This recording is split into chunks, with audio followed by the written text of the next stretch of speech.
अभी हम बात करेंगे एक ट्रिक जो कि मैग्नेटिक बिहेवियर से लेकर के है। पैरामैग्नेटिक और डायमैग्नेटिक पर ऑब्जेक्टिव क्वेश्चन को पूछा जाता है, तो ऑब्जेक्टिव में डायरेक्ट उसका आंसर बताने का क्या तरीका है कि आप इलेक्ट्रॉन को गिनिए, टोटल इलेक्ट्रॉन इवन नंबर है तो डायमैग्नेटिक, और टोटल इलेक्ट्रॉन अगर ऑड नंबर है तो पैरामैग्नेटिक।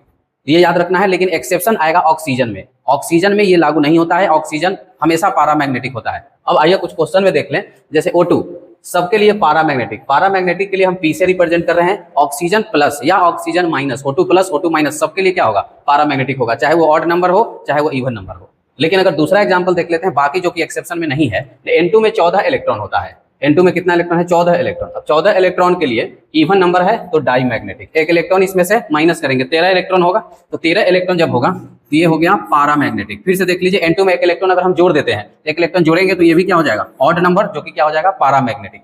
अगला क्वेश्चन है H2, हाइड्रोजन में एक इलेक्ट्रॉन होता है, H2 में 2 इलेक्ट्रॉन, तो 2 इलेक्ट्रॉन इवन नंबर हुआ, तो इवन नंबर हुआ तो क्या हो जाएगा, डाईमैग्नेटिक। H2 प्लस में से एक इलेक्ट्रॉन निकालेंगे, एक इलेक्ट्रॉन होगा जो कि ऑड नंबर है, तो ये हो जाएगा पैरामैग्नेटिक। और H2 माइनस मतलब कि 2 में एक इलेक्ट्रॉन आप जोड़ रहे हैं, तो इवन में एक जोड़ेंगे, ऑड नंबर होगा, ऑड नंबर तो फिर से क्या हो जाएगा, पैरामैग्नेटिक हो जाएगा।